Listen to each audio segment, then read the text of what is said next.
I knew about Travnik because I read Ivo Andrić. There was a young man in the Netherlands, and he was looking for a spiritual path. And when he was about 20 years old, he started traveling and traveled for several years, studying with different religious teachers in different places. But he was never satisfied until he was about 24 years old, and he met some non-Muslim Sufi people, and he liked what he saw in the Sufi path. It was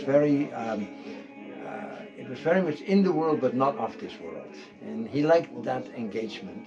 So he became involved with them and started helping organize Sufi meditation camps in the High Alps near Chamonix in France, above Timberline. And at the same time, there was a young woman in San Francisco, California, who was also looking for a spiritual path, about the same age. She was in her mid-20s, and she took a different path. She went to university and studied religious studies. And when she finished her studies, she decided that she wanted to engage more in spiritual practice. And she heard about this Sufi meditation camp in France. And since she was on her way anyway to go visit her mother who lived in Jerusalem, she decided to stop off in France at the meditation camp. So the two of them met at the meditation camp and became friends. There was several, usually about 100, 150 people there. So he spent the night baking bread for the people for the next day, and she ended up making tea for the crew that he was in charge of making bread. She ended up making chai for them every night. So they became friends. But and she went, after the camp, she went on her way to Jerusalem, and he decided that he had a small group of people that he wanted to take. He had heard about a sheikh in Jerusalem, and they became Muslim, and they liked each other, so they decided to get married.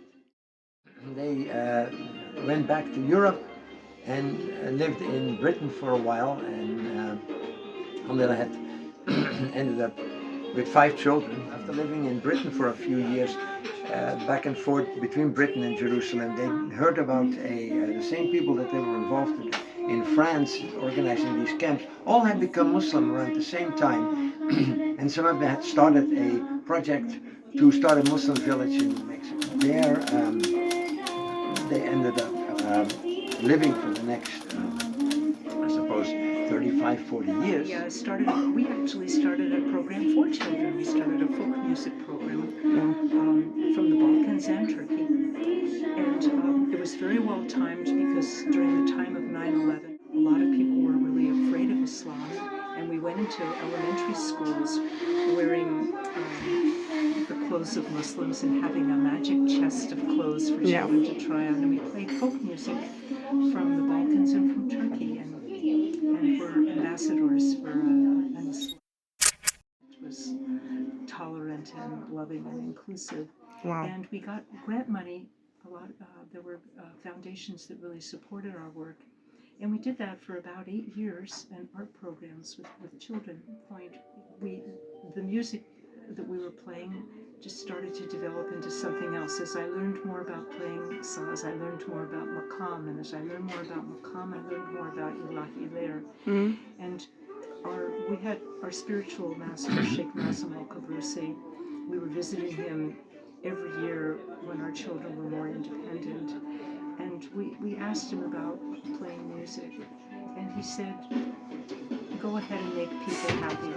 That's what we've been doing pretty much ever since. We were both in the Balkans 50 years ago, and we always wanted to go back, and for quite a while, several years, we tried to go back, and every time something happened that didn't allow us to kind of go back, and something happened. So finally, about 13 months ago, I suppose, it's only been 13 months, our daughter was invited to give a talk at the University of Sarajevo, because she's in a project on writing a book about the community that was started in New Mexico. She was invited to give a talk there. So her and her husband and ourselves, we were sitting there and said, why don't we go together together to back to Bosnia. So, alhamdulillah, Allah opened the door that time, and we came to Bosnia, and we traveled around for a week, and in traveling around for a week, we ended up in Travnik. Well, I knew about Travnik because I Yeah. read Ivo Andrić and fell in love with his work when I was a college student, and really fell in love with the Balkans and traveling here. And I said to my husband and my daughter and son-in-law, I'd really like to go visit Travnik. I've never been there, and it's a beautiful Ottoman capital, and I know there's a lot of history, and I'm familiar with the writer that was born and lived there, and I'd like to go. So we went. And then we didn't know anything about Veser of Luja. Yeah. Somebody told us, oh yeah, one of the Benjamin, who was a young man that was one of the hosts.